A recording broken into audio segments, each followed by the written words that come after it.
नमस्कार दोस्तों, आप सब कैसे हैं। आप सबका स्वागत करते हैं हम अपने चैनल वंदना काव्या में। आप सब कैसे हैं बताने के लिए हमेशा की तरह कमेंट बॉक्स में जय सूर्य देवाय नमो नमः जरूर लिखें। तो दोस्तों, आज सुनेंगे रविवार की व्रत कथा।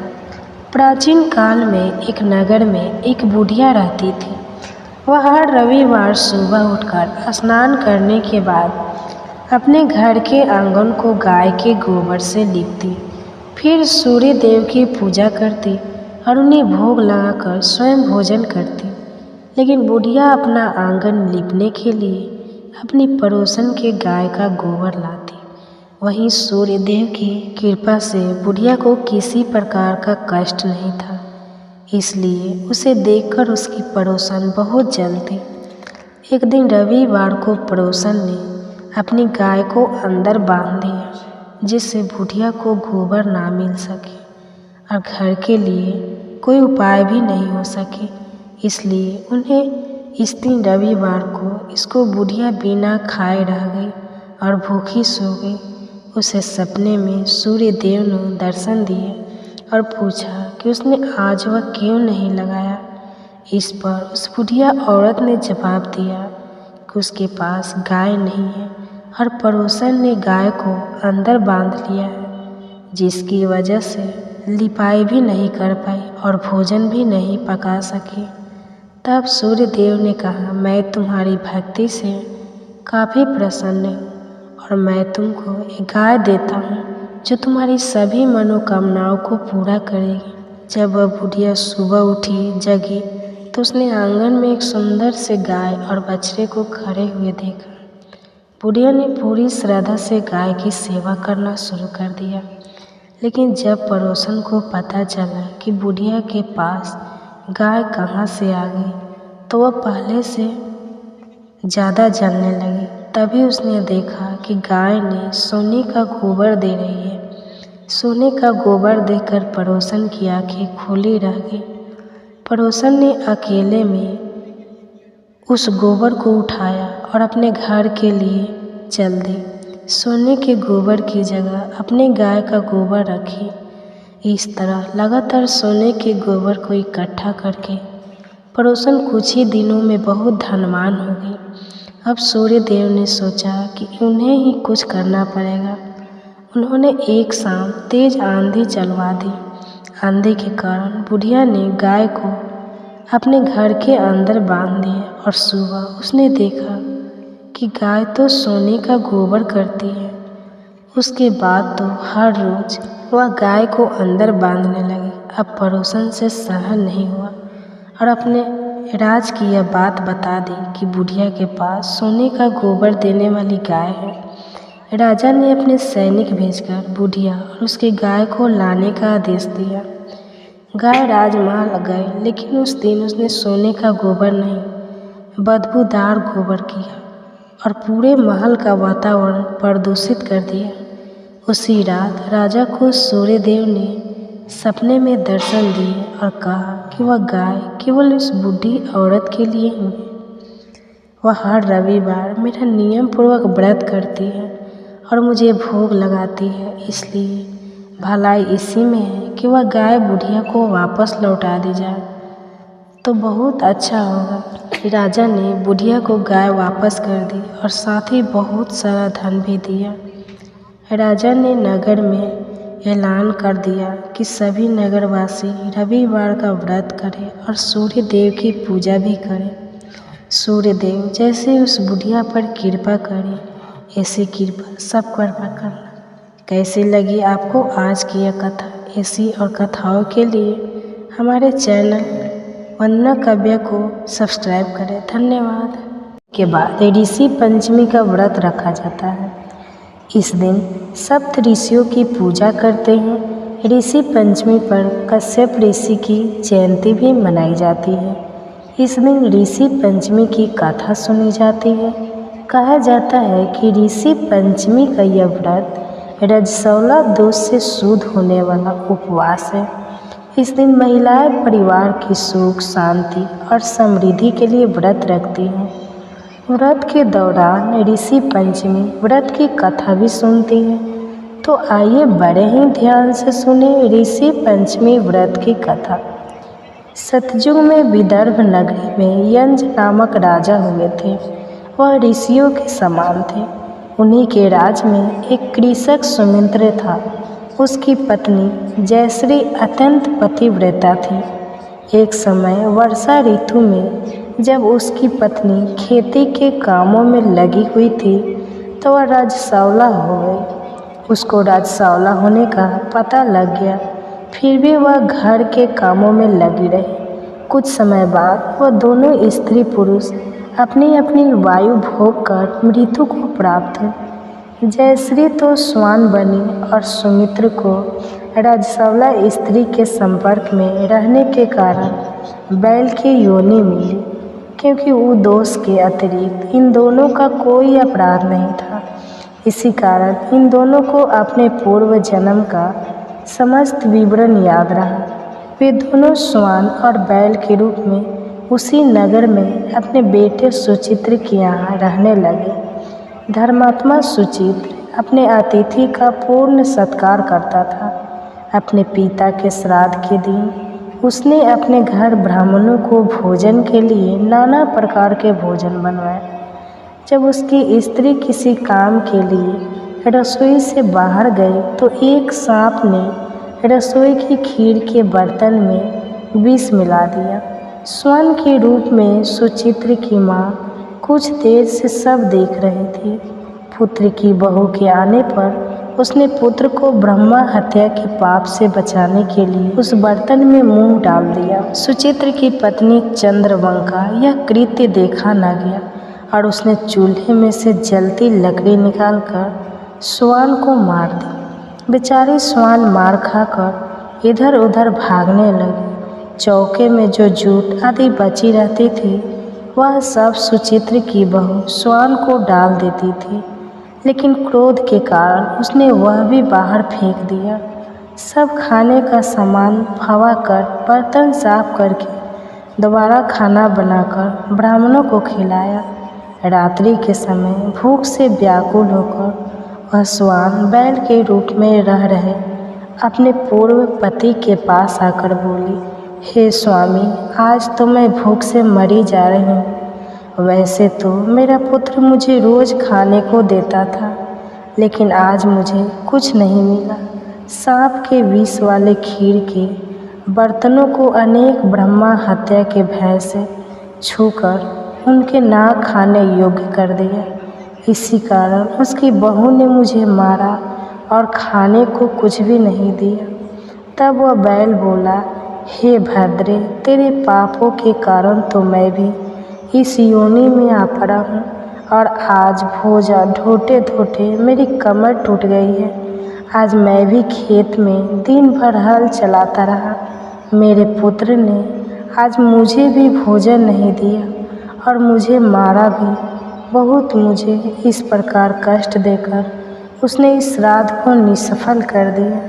अपने माता पिता की इन बातों को सुचित्र सुन रहा था। उसी समय दोनों को भर पेट भोजन कराया और फिर उनके दुख से दुखी होकर वन की ओर चला गया। वन में जाकर ऋषियों से पूछा कि मेरे माता पिता कौन से कर्मों के कारण इस नीच योनियों को प्राप्त हुए हैं और अब किस प्रकार से इनको छुटकारा मिल सकता है। तब सर्वोत्तमा ऋषि बोले, तुम इनकी मुक्ति के लिए पत्नी सहित ऋषि पंचमी का व्रत धारण करो और उसका फल अपने माता पिता को दो। भाद्रपद महीने की शुक्ल पंचमी को मुख शुद्ध करके मध्याह्न में नदी के पवित्र जल में स्नान करना और नए रेशमी कपड़े पहनकर आरू दंती सहित सप्त ऋषियों का पूजन करना। इतना सुनकर सुचित्र अपने घर लौट आया और अपनी पत्नी सहित ऋषि पंचमी का व्रत विधि विधान से किया। उसके पुण्य से माता पिता दोनों योनियों में से छूट गए। इसलिए जो महिला श्रद्धापूर्वक ऋषि पंचमी का व्रत करती है, वह कथा सुनती है, वह समस्त सांसारिक सुखों को भोग कर बैकुंठ को जाती है। ऋषि पंचमी व्रत की कथा पूरी होती है। यदि अभी तक आपने मेरे चैनल वंदना काव्या को सब्सक्राइब नहीं किया है तो आप सभी से निवेदन है मेरे चैनल को सब्सक्राइब करें और वीडियो को लाइक करें। कमेंट बॉक्स में जय श्री कृष्णा जरूर लिखिए। भगवान शिव के दर्शन करने के लिए कैलाश पर्वत की ओर निकल पड़े।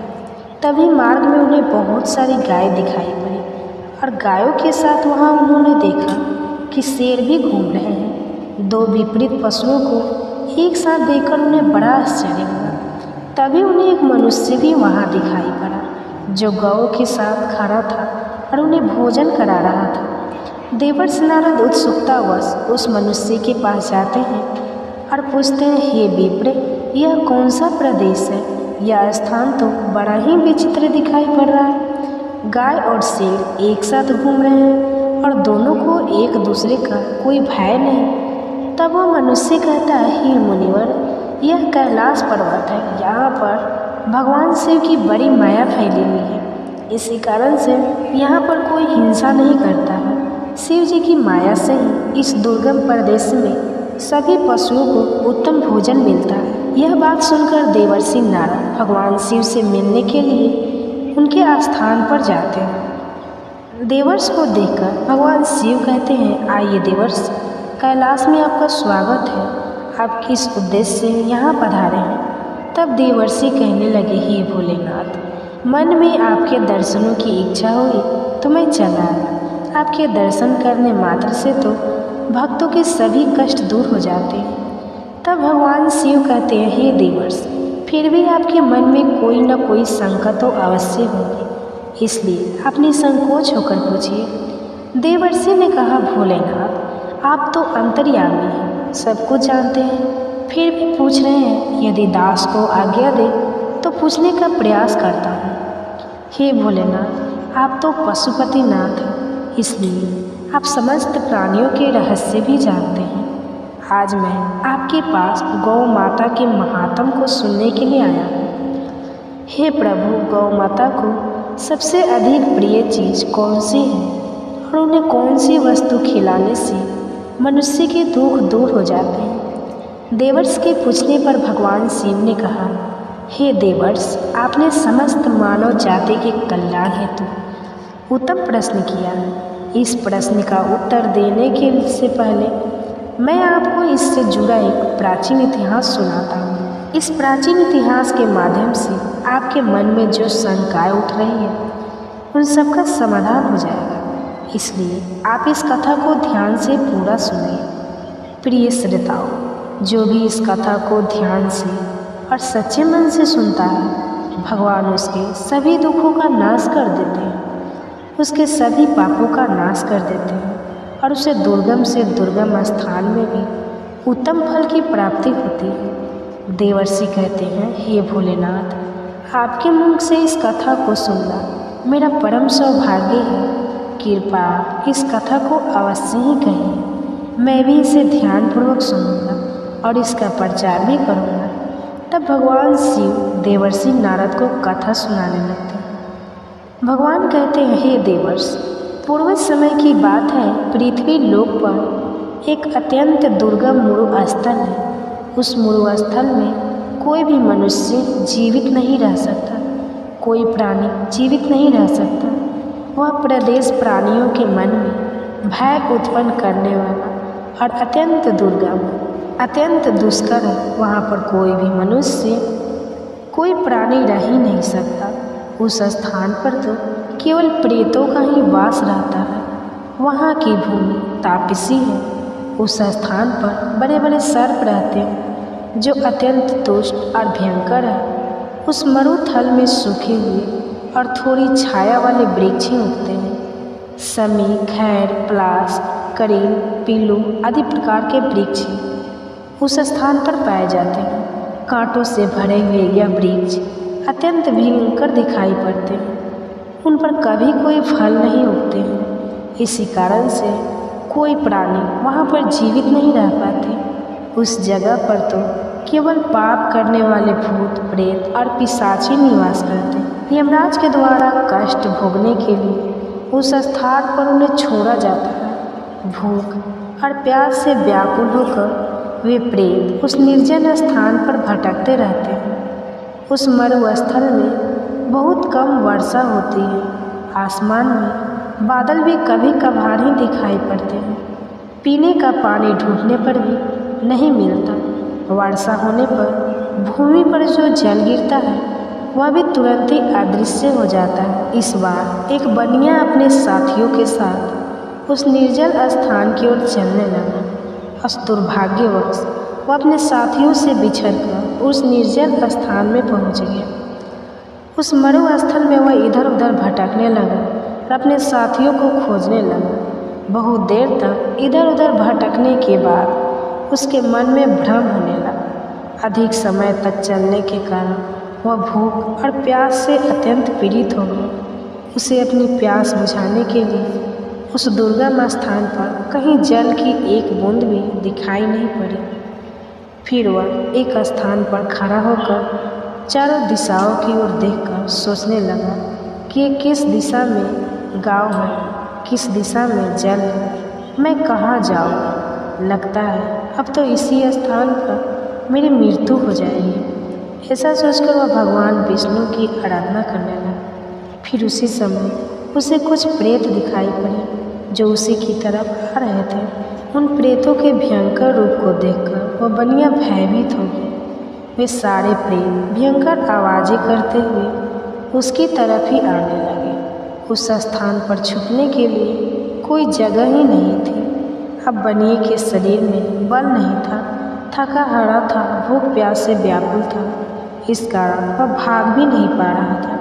इसलिए चुपचाप उसी जगह पर खड़ा होकर आंखें बंद करके वह भगवान से प्रार्थना करने लगा। फिर वे भयंकर प्रेत उस बनिए के पास आ गए और उसे दुर्बल जानकर उसे इस प्रकार कहने लगे, हे मनुष्य, इस भयंकर मरुस्थल में किस कारण से तुम्हारा आना हुआ? लगता है तुम अपने साथियों से बिछड़कर इस वन में भटक रहे हो। तुम्हारे मुख को देखकर लगता है कि तुम तो भूख और प्यास से भी पीड़ित हो। उन प्रेतों को ऐसे वचन सुनकर बनियों को बड़ा आश्चर्य हुआ और सोचने लगा, बड़ी ही विचित्र बात है।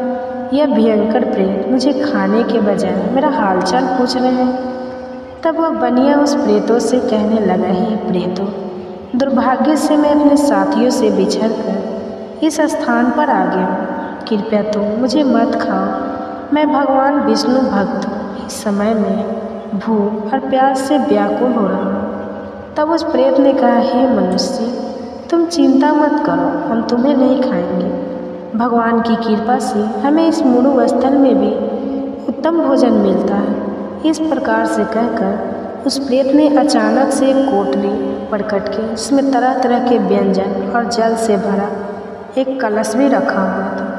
वह प्रेत उस बनिया से कहने लगा, हे मनुष्य, लो ये टोकरी तुम्हारे लिए है। इसमें से तुम जितना मर्जी चाहे खा सकते और पानी भी पी सकते। उस टोकरी में रखे हुए व्यंजनों को देखकर वह बनिया बहुत खुश हुआ। उसने तुरंत ही सबसे पहले उस टोकरी में से अन्न लिया और उसे जल्दी जल्दी खा लिया। उस अन्न को खाने के बाद उसने भर पेट पानी पिया। इस प्रकार उसकी भूख और प्यास शांत हो। इस प्रकार उसका दुख दूर हो गया। तब उस बनिए ने प्रेत को प्रणाम करते कहा, हे प्रेतों, तुम्हारा धन्यवाद है। आज तुमने मेरी भूख और प्यास मिटाई है। फिर उस प्रेत ने अन्य प्रेतों को भी भोजन करने के लिए कहा। सभी प्रेतों ने उस टोकरी में बचा हुआ भोजन खा लिया। फिर वह टोकरी कहीं अचानक से अदृश्य भी हो गई। इस विचित्र घटना को देखकर बनियों को और भी आश्चर्य हुआ। तब उस बनिए ने उस प्रेत राज से कहा, हे भाई, इस वन में मुझे यह बड़े आश्चर्य की बात लग रही है। इस वन में न फल के पेड़ है, न नदी है और न सरोवर है। फिर भी तुम्हें इतना सुंदर और स्वादिष्ट भोजन और जल कहाँ से मिला? तुम कौन हो और इस वन में किस कारण से तुम लोग भटक रहे हो? कृपा मुझे विस्तार से सारा वृत्तांत बताओ। तब वह प्रेत बताने लगा, हे मनुष्य, तुम्हें अपने पूर्व जन्म की बात बताता हूँ, इसलिए तुम ध्यानपूर्वक सुनो। पूर्व जन्म में मैं मध्य देश में रहता। मैं बहुत ही धनवान सेठ था। मेरे पास किसी चीज़ की कोई कमी नहीं थी। मैंने व्यापार करके बहुत सारा धन कमाया था, लेकिन उस नगर में मेरे जितना दुरात्मा भी कोई नहीं था। मैंने दूसरों को लूटकर सूद लेकर धन अर्जित किया था और मैंने बहुत सारे लोगों के साथ छल भी किया था। मैंने अपने जीवन में कभी भी भगवान की पूजा नहीं की, कभी दूसरों को दान नहीं दिया। उसी समय मेरे एक गुणवान ब्राह्मण मित्र थे जो सदा मेरे हित की बात किया करते थे।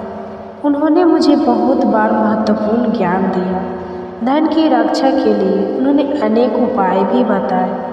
फिर एक दिन में उनके साथ तापी नदी के तट पर चला गया। उस जगह पर जाकर मैंने उनके साथ उस नदी में स्नान किया और वहाँ पर एक प्राचीन आश्रम भी था। उस आश्रम में बहुत सारी गाय हुई थी। अपने मित्र की बात मानकर मैंने उन गायों को एक टोकरी भरकर केले के फल खिलाए और फिर लौटकर अपने घर चला गया। उस समय के बाद देव योग से मेरी मृत्यु हो गई। मृत्यु के बाद मुझे यम के 2 दूत लेने के लिए आए और वे मुझे पकड़कर यमराज के पास ले गए। यमराज ने चित्रगुप्त से मेरा लेखा जोखा देखने के लिए कहा। फिर चित्रगुप्त ने मेरा लेखा जोखा निकाला और कहने लगे, हे धर्मराज, यह दुरात्मा तो नास्तिक है। इसने कभी ईश्वर की पूजा नहीं की, इसने कभी दान धर्म नहीं किया, किंतु इसने अपने जीवन में केवल एक ही पुण्य का काम किया है और वह यह कि इसने गायों को केले के फल खिलाए। बस इतना ही इसने पुण्य किया। चित्रगुप्त की बात सुनकर यमराज ने अपने दूतों को आदेश देकर मुझे प्रेत बनाकर इस दुर्गम प्रदेश में डाल देने के लिए कहा। नास्तिक और दुरात्मा लोगों को प्रेत बनाकर इस दुर्गम प्रदेश में डाल दिया जाता है, लेकिन मेरे द्वारा केवल एक ही पुण्य का काम हुआ था। मैंने गाय को टोकरी भरकर केले के फल खिलाए थे। इसी कारण मुझे इस भयंकर दुर्गम स्थान में भी अपने पुण्य के कारण ही एक टोकरी भरकर स्वादिष्ट भोजन मिलता है। प्रेतों को ऐसा भोजन नहीं मिलता। प्रेतों का भोजन अत्यंत घृणित और दुर्गंध भरा होता है, किंतु मेरे द्वारा अर्जित पुण्य के कारण यहाँ पर रहने वाले प्रेतों को भी स्वादिष्ट भोजन मिलता है। इसी कारण से इन सब ने मुझे अपना प्रधान बना दिया। यहाँ पर निवास करने वाले सभी प्रेत दुर्वात्मा हैं। इन्होंने बहुत सारा पाप किए। किसी ने देवालय से धन की चोरी की है, पराई स्त्रियों से संबंध बनाए, कुछ ने अपने स्वामी के साथ विश्वघात किया। इसी कारण यह सब अपने अपने पापों का भोग करते हुए प्रेत बने हैं। भगवान विष्णु परमात्मा है और आप भगवान विष्णु के परम भक्त दिखाई पड़ते हैं, इसलिए आपके इस स्थान पर आने से मेरी मुक्ति हो जाएगी और मुझे उत्तम गति भी प्राप्त होगी। परंतु मेरे बिना ये सभी प्रेत इस मरु स्थल में कष्ट भोग, इसलिए आप मुझ पर कृपा करके मेरे इन सभी प्रेत मित्रों की मुक्ति के लिए उपाय कीजिए। हे मनुष्य, मैंने हिमालय पर्वत की एक गुफा में खजाना छुपाया। आप उस खजाने को प्राप्त करके इन प्रेतों की मुक्ति के लिए इनका श्राद्ध और तर्पण आदि कार्य करो। ऐसा कहकर वह प्रेत अदृश्य हो गया और उसे मुक्ति मिल गई। फिर वह बनिया हिमालय पर गया और उसने वहाँ पर उस प्रेत के द्वारा बताया गया खजाना भी प्राप्त कर लिया और फिर वह गया तीर्थ में अन्य प्रेतों की मुक्ति के लिए श्राद्ध करने के लिए पहुँचे।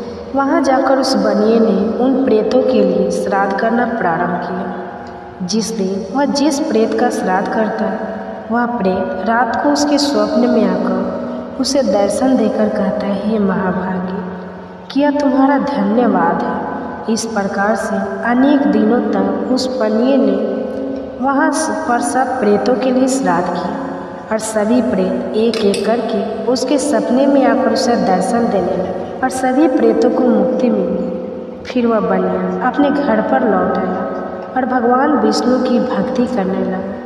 इसके बहुत समय के बाद उस बनिए की मृत्यु हुई और वह भी परम दुर्लभ धाम यानी बैकुंठ लोक को चला गया। महादेव जी कहते हैं, हे देवर्ष, इस प्रकार से मैंने आपको गाय को केले का फल खिलाने का महत्व सुना दिया। जो मनुष्य नित्य गाय की सेवा करता है और केले का फल खिलाता है उसे उत्तम गति मिलती है। गायों के 5 अंग गोबर, मूत्र, दूध, दही और घी यह अत्यंत पवित्र और शुद्धि के साधन भी है। गोबर से ही बील वृक्ष उत्पन्न हुआ जिसमें मेरा ही वास होता है। गोबर से ही कमल के बीज उत्पन्न हुए। गोमूत्र से गुगुल की उत्पत्ति हुई जो देखने में बहुत ही प्रेम और सुगंध भरे, जो सभी देवों का आहार है। संसार में मूलभूत गौ दूध से उत्पन्न, सभी मंगलिक पदार्थ दही से उत्पन्न, घी से अमृत उत्पन्न होता है तो देवों के तृप्ति का साधन। गाय से ही यज्ञ पवित्र होता है। गौ माता के शरीर में 33 कोटि देवी देवताओं का वास होता है। गौ माता एक अत्यंत पवित्र, निर्मल, शांत, निष्पाप जीव है। अर्थात वेद में गौ माता को संसार का पालन पोषण करने वाली कामधेनु माता कहा गया है। गौ माता के दर्शन करने मात्र से मनुष्य के हजारों पाप नष्ट हो जाते हैं। इसलिए भूले से भी कभी निष्पाप गौ माता पर अत्याचार नहीं करना चाहिए। गौ माता को कभी मारना नहीं चाहिए। उन्हें कभी भी किसी प्रकार का कोई कष्ट नहीं देना चाहिए, क्योंकि गाय को मारना हिंदू धार्मिक शास्त्रों में सबसे बड़ा पाप माना गया है। जो मनुष्य गौ माता की निस्वार्थ भाव से सेवा करेगा वह जीवन में कभी प्रकार के सुख और समृद्धि प्राप्त करेगा। जो स्त्री रसोई में बनी पहली रोटी गौ माता को खिलाएगी वह सदा सुहागी और सौभाग्यशाली बनी रहेगी। जो लोग अपने घर में गौ माता से प्राप्त पंचगव्य को घर में रखेगा उसके घर में कभी अकाल मृत्यु नहीं होगी। उसके घर में कभी अलक्ष्मी का वास नहीं होगा, कभी गरीबी नहीं आएगी। जो व्यक्ति प्रतिदिन किसी न किसी तरह से गौ माता की सेवा करता है वह इस संसार में सबसे अधिक पुण्यवान माना जाता है। तो दोस्तों, यह थी आज की कथा। उम्मीद है आपको वीडियो पसंद आई होगी। वीडियो अच्छी लगी तो चैनल को सब्सक्राइब करना मत भूलिए। धन्यवाद। दयानिधान। पान पुष्प मोदक चढ़े, लड्डू मेवा थाल, सद्गुण हमको दीजिए हे शिव जी के लाल। आप सभी को गणेश चतुर्थी की ढेर सारी शुभकामनाएं। विघ्नहर्ता भगवान गणेश आप सभी की रक्षा करें। आज के इस वीडियो में आप जानेंगे गणेश चतुर्थी के दिन गणेश भगवान की स्थापना की संपूर्ण विधि के बारे में। वीडियो शुरू करने से पहले आप सभी से अनुरोध है, अगर आप भी गणेश भगवान का आशीर्वाद चाहते हैं तो आज की वीडियो के कमेंट बॉक्स में गणेश भगवान की जय जरूर लिखिए। भगवान गणेश खुद रिद्धि सिद्धि के दाता और शुभ लाभ के प्रदाता है। वह अपने भक्तों की बाधा, संकट, रोग, दोष और दरिद्रता को दूर करते हैं। हर साल भाद्रपद मास के शुक्ल पक्ष की चतुर्थी तिथि को पूरे देश में गणेश चतुर्थी का पर्व धूमधाम से और बहुत ही उत्साह के साथ मनाया जाता है। भगवान श्री गणेश की स्थापना इस दिन की जाती है। इस दिन मंदिर से लेकर घर घर में गणेश भगवान की मूर्ति की स्थापना की जाती है और पूरे 10 दिनों तक गणपति बाबा की पूजा करने के बाद जल्दी वापस आने की कामना के साथ अनंत चतुर्दशी के दिन उनका विसर्जन कर दिया जाता है। क्योंकि गणेश चतुर्थी के दिन गणपति बप्पा अपने भक्तों के घर में अतिथि बनकर आते हैं और भक्त भी अपनी श्रद्धा के अनुसार भगवान गणेश को 1.5 दिन से लेकर 11 दिनों तक अपने घर में रखते हैं। इसलिए अगर आप गणपति बप्पा को अपने घर पर ला रहे हैं तो आपको उनकी स्थापना बहुत ही सावधानी के साथ, पूरे विधि विधान के साथ, मंत्रोच्चार विधि के साथ करनी चाहिए। क्योंकि अगर गणपति बप्पा की स्थापना विधि विधान से ना की जाए तो सुख समृद्धि के बजाय आपको उसका दोष भी लग सकता है और आपके घर में परेशानियां भी आ सकती हैं। गणेश भगवान की पूजा बहुत ही सरल होती है। गणेश जी को मानना भी बहुत आसान है और यह अपने भक्तों के प्रेम और श्रद्धा से बहुत जल्दी प्रसन्न भी हो जाते हैं। बस गणेश जी की पूजा में सात्विकता, शुद्धता और आचरण का ध्यान आपको रखना है। हो सके तो गणेश जी के लिए सभी प्रसाद आप घर पर ही बनाएं और बहुत प्रेम से पूजा करके बहुत ही प्रेम से भगवान को भोग भी लगाएं। अगर घर पर गणेश जी की स्थापना आप कर रहे हैं तो जितने दिन गणेश जी को बैठाएं उतने दिन गणेश जी को अकेला न छोड़ें और अखंड दीपक का भी ध्यान रखें। रोज़ सुबह शाम गणेश जी की पूजा और आरती करें। अगर आप अपने घर पर गणपति की स्थापना कर रहे हैं तो ध्यान रखें कि मूर्ति बहुत ज़्यादा बड़ी नहीं होनी चाहिए। मूर्ति पूरी तरह प्राकृतिक सामग्री से बनी होनी चाहिए ताकि विसर्जन करते समय किसी भी तरह का कोई भी प्राकृतिक नुकसान ना हो और विसर्जन करने से जल भी दूषित ना हो। अगर आप चाहें तो घर पर भी मिट्टी से गणेश जी भगवान उनकी स्थापना करके पूजा कर सकते हैं, जो कि बहुत शुभ माना जाता है। बप्पा की मूर्ति पीले या फिर लाल रंग की सबसे ज़्यादा शुभ मानी जाती है। 4 भुजाओं वाले लाल रंग के गणपति को संकटहरण गणपति कहा जाता है और इनकी पूजा से सभी संकटों का नाश होता है। ध्यान रखें कि बैठे हुए गणपति की मूर्ति ही आपको घर पर लानी चाहिए और गणपति की सूंड बाईं तरफ को, यानी कि बप्पा की बाईं तरफ को जो सूंड मुड़ जाती है, उनके वही वाले गणपति आपको घर पर लाना शुभ रहता है। समय का भी आपको ध्यान रखना है कि किस समय बाबा की मूर्ति स्थापित करनी चाहिए। तो सबसे शुभ मुहूर्त दोपहर का माना जाता है। अगर दोपहर में शुभ मुहूर्त नहीं है, मुहूर्त बीत चुका हो, तो ऐसे में आप सुबह भी गणपति बप्पा की स्थापना कर सकते हैं। बप्पा की स्थापना में पूजा में कलश भी जरूर स्थापित करें। गणेश जी की चौकी उत्तर पूर्व दिशा में रखें। कलश को उत्तर दिशा में रखना चाहिए और ध्यान रखें कि भाद्रपद शुक्ल चतुर्थी की रात को चंद्रमा को अर्घ्य देते समय चंद्रमा को देखना नहीं है। गणेश जी को पीले गेंदे के फूल, गूडल के फूल बहुत प्रिय हैं, तो आप इन फूलों को चढ़ा सकते हैं। भोग में लड्डू, मोदक, मोतीचूर के लड्डू, पंचमेवा गुड़ और घी, दुर्वा पान, सुपारी, इलायची आप भगवान को भोग लगा सकते हैं। गणपति बप्पा को हमेशा ढककर ही घर पर लाना चाहिए। जब तक उनकी स्थापना नहीं होती तब तक आपको उनके मुख के दर्शन नहीं करने चाहिए। जिस समय आप मार्केट में गणपति बप्पा को चुन रहे हैं उस समय आप उनके मुख के दर्शन कर सकते हैं, लेकिन घर पर लाते समय आप उन्हें लाल या पीले वस्त्र से पूरी तरह ढककर घर लाएं। जब उनकी प्रतिष्ठित हो जाए उसके बाद ही आपको उनके मुख के दर्शन करने चाहिए। सुबह नहा धोकर साफ वस्त्र पहनकर पूजा स्थान को आप बहुत अच्छे से सजा लें, रंगोली से या फिर लाइट से, जैसे भी आप मंडप आदि से सजाना चाहते हो अपनी सामर्थ्य के अनुसार सजा लें। और जिस स्थान पर गणेश जी की स्थापना करनी है वहाँ पर आटे से एक अल्पन या चौक पूरे रंगोली बनाएं। उस रंगोली के ऊपर एक चौकी या पाटा रख दें जिस पर आपको लाल या पीला कपड़ा बिछाना है। अब उस चौकी पर एक मुट्ठी बिना टूटे हुए चावल रखें। पूजा में कभी भी टूटे हुए चावलों का प्रयोग नहीं करना चाहिए। फिर उस पर आप ओम श्री गणेशाय नमः करते हुए अपने बप्पा को बहुत प्रेम से बिठाएं।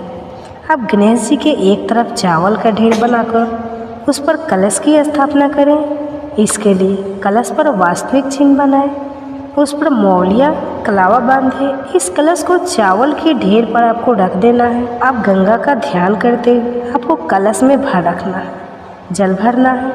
उसमें एक सुपारी, एक सिक्का, एक हल्दी की गांठ डालें। इसके बाद कलश में 5 या 7 आम या फिर अशोक के पत्ते रखें और उसके ऊपर आप नारियल रखें। यदि आप नारियल नहीं रखते हैं तो आप पूर्ण पात रखकर उसके ऊपर दीपक भी जला सकते हैं। नारियल रख रहे हैं तो नारियल में कलावा बांधे, रोली से तिलक या टीका लगाएं और हाथ जोड़कर प्रार्थना करें। सभी देवी देवताओं का आलिंगन करें। पूजा शुरू करने से पहले हाथ जोड़कर मन ही मन अपने गुरु का भी ध्यान आपको करना है। अगर कोई गुरु नहीं है तो गायत्री माता का आप ध्यान करें और सबसे पहले प्रथम पूजनीय गणेश भगवान जी का ध्यान करें। इसके बाद 3 बार आचमन करें। इसके लिए अपने मंदिर में रखे जल में से 1 चम्मच जल लेकर अपनी दाईं हथेली पर डालें और उसे श्रद्धापूर्वक पी लें।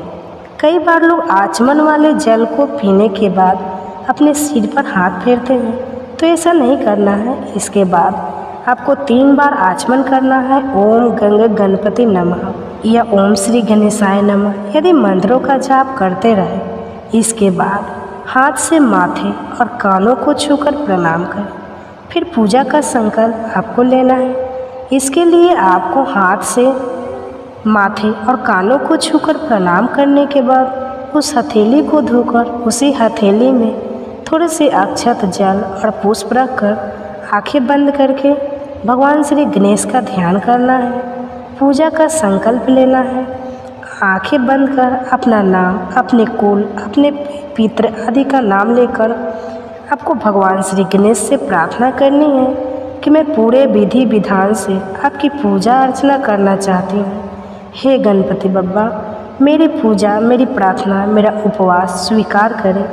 भगवान की पूजा करना बहुत ही सौभाग्य की बात है और जिस घर में बप्पा की स्थापना करते हैं उस घर में साक्षात भगवान गणेश के साथ माता रिद्धि और सिद्धि का भी वास हो जाता है। इसके बाद गणपति भगवान को आप गंगा जल से स्नान कराएं। गंगा जल के छींटे देकर पवित्र करें। किसी पुष्प की सहायता से ही आपको गणेश जी पर जल के छींटे डालने हैं। फिर उन्हें वस्त्र, आभूषण, मौली, जनेऊ आदि अर्पित करना है। उन्हें कुमकुम और अक्षत का सिंदूर का तिलक लगाना है। गणेश जी को सबसे अंत में पंच मेवा का भोग लगाया जाता है। गणेश जी को 5 मौसमी फल अर्पित कर सकते हैं। केले और दूर्वा अर्पित करें। गणेश जी की पूजा में तुलसी का प्रयोग भूल से भी आपको नहीं करना है। भोग में भगवान को मोदक, मोतीचूर के लड्डू, इलायची बहुत प्रिय है, आप इन्हें अर्पित कर सकते हैं। सुपारी जरूर अर्पित करें क्योंकि सुपारी को गणेश जी का ही प्रतीक माना जाता है। गणपति बप्पा को पीले फूल या गेंदे के फूलों से बनी माला और पुष्प अर्पित करें। पूरी पूजा करने के बाद ओम गंगा गणपति नमः या ओम श्री गणेशाय नमः इन मंत्रों का जाप करते रहें। गणेश जी के दाईं तरफ कुछ अक्षत रखकर उस पर एक अखंड दीपक जलाना चाहिए और प्रार्थना करनी चाहिए कि हे गणपति, आपका हमारे घर में स्वागत। आप हमारे घर में पधारिए और हमारे घर को खुशियों से भर दीजिए। पूजा स्थान पर आप धूप दीप जलाएं। फिर गणपति बप्पा की आरती करें। पूजा के अंत में हाथ जोड़कर मन ही मन प्रार्थना करें कि हे बप्पा, अगर जाने अनजाने में हमसे कोई भूल चूक हुई हो तो उसके लिए हमें सब परिवार को क्षमा कीजिएगा। भगवान गणेश जी से अपनी मनोकामना पूर्ति के लिए प्रार्थना करें। उनसे बुद्धि का वरदान मांगें और प्रार्थना करें कि हर साल इसी प्रकार उनकी पूजा करने का, उनकी स्थापना करने का शुभ अवसर आपको मिलता रहे। बप्पा की स्थापना करने के साथ ही बप्पा के दाईं और बाईं तरफ सुपारी के रूप में माँ रिद्धि सिद्धि की स्थापना भी आपको जरूर करनी चाहिए। इस बात को आपको नहीं भूलना है। इस प्रकार से बप्पा की स्थापना की जाती है। फिर सुबह और शाम बप्पा की पूजा करके उन्हें जो भी भोग आपके घर में बनाना है शुद्ध सात्विक उसका भोग लगाकर फिर उसे प्रसाद रूप में ग्रहण करना चाहिए।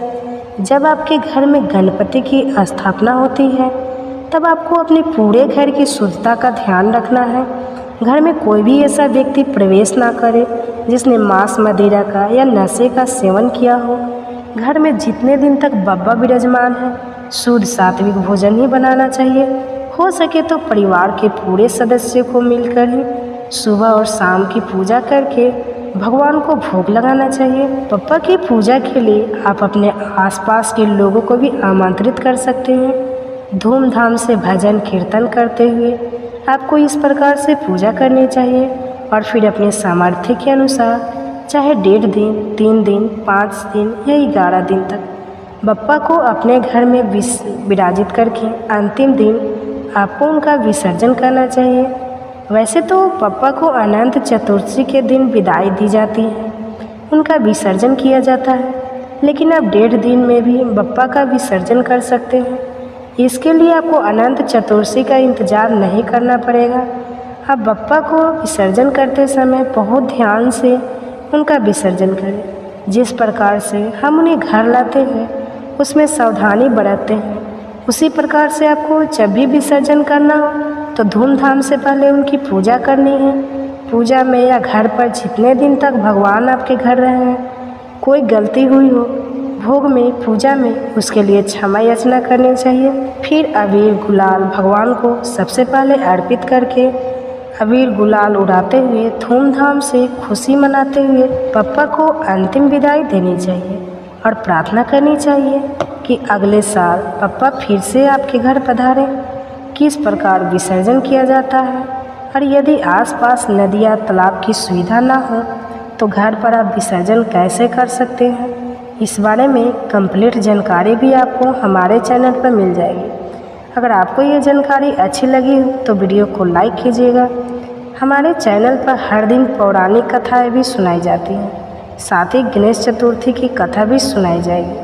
अगर आपको कथाएं सुनना पसंद है तो आप इन कथाओं को भी अपना प्यार जरूर दीजिए। धन्यवाद। कहते हैं इनकी पूजा करने से वैवाहिक जीवन की हर परेशानी दूर हो सकती है। जिस पर भी चौथ माता की कृपा होती है उनके घर में हमेशा सुख समृद्धि और खुशहाली बनी रहती है। चतुर्थी तिथि की देवी है चौथ माता। ऐसे में हर महीने की चतुर्थी तिथि पर चौथ माता की कथा पढ़ने से या सुनने का भी नियम है। तो प्रिय भक्तजनों, आज के इस वीडियो में मैं आपको सुनाने जा रही हूँ चौथ माता की दुर्लभ और पौराणिक कथा, जिसे आप सभी भक्तजनों को पूरा अवश्य सुनना चाहिए, क्योंकि चौथ माता की कृपा से सभी दुख दूर हो जाते हैं और मनोकामनाएं भी पूर्ण होती हैं। अपनी अपनी मनोकामनाओं को मन में रखकर आज इस कथा का श्रवण अवश्य कीजिएगा। प्राचीन कथा के अनुसार एक बार एक सेठ सेठानी थे। उनके एक बेटा और बहू भी थे। बहू सबको भोजन कराकर फिर स्वयं भोजन करा करती। उनकी एक पड़ोसन ऐसी भी थी जो रोज़ बहू से पूछती कि बहू आज क्या बनाया खाया है। बहू कहती ठंडो बासी। एक दिन उसके पति ने ऐसा सुनकर विचार किया कि आज तो पकवान बनाया जाए, फिर देखिए मेरी पत्नी क्या कहती। उसने तरह तरह के पकवान बनवाए और घर के सभी लोगों ने एक साथ बैठकर भोजन किया। आज भी पड़ोसन ने पूछा तो बहू ने वही कहा, ठंडो बासी। सेठ के लड़के ने सोचा हो ना हो कोई बात जरूर है जिस कारण मेरी पत्नी ऐसा कहती है। फिर उसने अपनी पत्नी से पूछा, तुम रोज़ ठंडो बासी खाया ऐसा क्यों कहती हो, जबकि हम सब ने तो एक साथ बैठकर कई तरह के पकवान खाए। तब उसकी पत्नी बोली, हम सब जो खा रहे हैं वह हमारे बाप दादाओं की कमाई है। जिस दिन आप कमा कर लाओगे उस दिन मैं समझूंगी कि हम ताज़ा भोजन कर रहे हैं। सेठ के लड़के ने इस बात पर खूब विचार किया। फिर एक दिन अपनी माँ से बोला, माँ मैं एक बड़े शहर में पैसे कमाने जा रहा हूँ। माँ बोली, बेटा हमारे पास तो इतना धन है कि खाए नहीं खाया जाएगा। माँ के मना करने पर भी बेटे ने खुद कमाने का निश्चय कर लिया और जाते समय अपनी पत्नी से बोला कि मैं जब तक कमाकर बहुत सारा धन लेकर वापस ना लौट आऊँ तुम चूल्हे की आग मत बुझने दे। और फिर एक दिन चूल्हे की आग बुझ गई। तब वह मनी मन घबराने लगी, कहीं मेरे पति पर कोई संकट तो नहीं आ पड़ा। जल्दी से पड़ोस में से आग लगाकर चूल्हे में रख दी। ऐसा सोचकर वह पड़ोस में गई। वहाँ पड़ोसन चौथ माता का व्रत पूजन कर रही थी। पड़ोसन ने कहा, बहन थोड़ी देर में आकर ले जाना। बहू ने पड़ोसन से पूछा कि आप यह व्रत क्यों करती हो, इससे क्या मिलता है। पड़ोसन बोली, चौथ माता के इस व्रत को करने से अन्न लक्ष्मी मिले और अपनी मनोकामना भी पूरी होती है। अब बहू भी चौथ माता का व्रत करने लगी। दीवार पर चौथ माता बनाई और उस दिन घी गुड़ का चूरमा बनाकर रात को चंद्रमा को अर्घ्य देकर भोजन करती। ऐसा करते करते उसे बहुत दिन बीत गए। उधर चौथ माता ने बहू के पति को सपने में दर्शन दिए कि साहूकार के बेटे तू जाग रहा है कि सो रहा है, तेरी पत्नी तुझे बहुत याद कर रही है। जा घर जा और उसकी चिंता मिटा। तू दुकान खोलकर कंकु केसर का पागलिया बनाकर बैठ जाना। आज तेरा सारा हिसाब किताब चुकता हो जाएगा। अब तो चौथ माता ने जैसा कहा था वैसा ही हुआ। उसने घर जाने की तैयारी की और भारी भरकम धन दौलत लेकर चल पड़ा। रास्ते में एक बड़ा सा काला नागफन फैलाए बैठा गया और बोला, आज तो मैं तुझे डस दूंगा, छोड़ूंगा नहीं, तेरी उम्र पूरी हो गई है। सेठ का लड़का बोला, आज चौथ माता ने मुझे सपना दिया है तो मैं अपनी पत्नी से मिलने घर जा रहा हूँ। वहाँ मेरी पत्नी मेरा इंतज़ार कर रही होगी, बहुत चिंता कर रही होगी। मैं उससे मिलकर ज़रूर वापस आऊँगा, तब तू मुझे डस लेना। नाग बोला, तू अगर शपथ लेकर जाओ तो ही मैं तुझे जाने दूंगा। अगर तुम लौट कर ना आए तो मैं तुम्हारे घर पर आकर भी तुम्हें डस लूँगा। इस प्रकार साहूकार का वह बेटा सांप को वचन देकर अपने घर पहुंच गया। वहां सभी से हंसी खुशी से मिला और भोजन करके फिर एक कोने में उदास होकर बैठ गया। उसकी पत्नी ने उदासी का कारण पूछा तो पति ने काले नाग वाली बात बताते हुए कहा, अगर मैं उसके पास नहीं जाऊंगा तो वह घर आकर ही मुझे डस। पत्नी बहुत चतुर थी, बोली, आप घबराओ नहीं, लेट जाओ, मैं एक उपाय करती हूँ। पत्नी ने कमरे के 7 पीढ़ी धोई।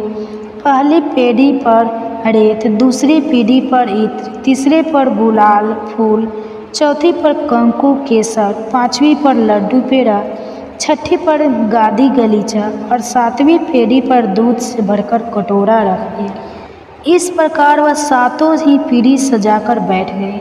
आधी रात होते ही वह नाग आकर परी चढ़ने लगा। पहली पीढ़ी पर रेत से लौट गया और कहने लगा, सेठ की बहू ने आराम तो बहुत दिया, लेकिन क्या करूं, वचन से बया कर यहाँ आया, इसलिए जरूर इस प्रकार 7 ही पीढ़ी हो। पर वह नाग आराम करता हुआ और कहता कि डसरुका ने विचार किया कि अगर मैं इसे नहीं डसा तो पूजन फिर कौन मानेगा। तो गणेश जी, चंद्रमा जी और चौथ माता ने साहूकार के बेटे को बचाने का विचार किया। चंद्रमा जी ने उजाला कर दिया, चौथ माता ढाल बन गई और गणेश जी ने तलवार लेकर नाग को मार दिया और ढाल से ढक दिया। बहू भी थकी हारी सो गई। दिन हुआ तो लोग बेड से मिले, परंतु बेटा बहू तो उठे ही नहीं थे। बहुत देर हो गई तो माँ उन्हें उठाने के लिए गई। माँ ने 7 पीढ़ियों पर जो कुछ देखा तो बहुत घबराई और जोर से बेटे बहू को आवाज़ लगाई। बेटा बहू उठे तो देखा कि एक ढाल तलवार वहाँ पड़ी है। अब ढाल उठाई तो वही काला नाग मरा हुआ पड़ा है। बेटा बहू ने सोचा कि आज तो धर्म कर्म ही आए। जब भगवान श्री गणेश और चौथ माता ने हमारी रक्षा की है, चौथ माता अपने जैसे सेठ के बेटे की बहू की रक्षा की, वैसे सबकी रक्षा करना। प्रेम से बोलिए चौथ माता की जय। यह थी आज की कथा। अगर आपको अच्छी लगी हो तो वीडियो को लाइक और चैनल को सब्सक्राइब नहीं किया हो तो ज़रूर कर लीजिएगा, ताकि इसी तरह की कथा आप हमारे चैनल पर हर दिन सुन सके। धन्यवाद। जी के राम स्वरूप की पूजा की जाती है। गणेश जी का यह स्वरूप अत्यंत ही वीर भयंकर है, जिनका ध्यान करने से भक्तों को साहस, स्थिरता, सुरक्षा, सुख, शांति, समृद्धि की प्राप्ति होती है। इनकी पूजा करके कथा महिमा को सुनने वाला व्यक्ति कभी भी निर्धन नहीं होता तथा शत्रु का उसे भय भी नहीं रहता। पुत्रों से घर सदा हरा भरा रहता है। इस दिन बहुला गाय माता की भी पूजा की जाती है, जिससे संतान को लंबी उम्र का वरदान प्राप्त होता है और उनका भविष्य उज्जवल होता है। तो आज मैं सुना रही हूँ राम गणपति जी की और बहुला गाय माता भादवा चौथ माता की संपूर्ण व्रत कथा। महिमा तो इसलिए आप सभी भक्तगण इस कथा को आधा अधूरा छोड़े बिना पूरे अंत तक सुनिए, इससे व्रत का पूर्ण फल प्राप्त होता है। कथा को आधे पर ही त्याग करने से प्रथम पूज्य गणेश जी का अपमान होता है। तो आप कथा को पूरा सुने, बहुला चतुर्थी व्रत की पौराणिक कथा। द्वापर युग में जब भगवान विष्णु का कृष्ण अवतार हुआ, तब उनके सहायक के रूप में देवी देवताओं ने भी गोपियों का रूप लेकर अवतार लिया। गौ शिरोमणि का कामधेनु भी बहुला नाम की गाय बनकर नंद बाबा की गौशाला में आ गई। भगवान श्री कृष्ण का बहुला से और बहुला का भगवान से अपार स्नेह था। बालक श्री कृष्ण को देखते ही बहुला के स्तनों से दुग्ध धारा बहने लगती थी। श्री कृष्ण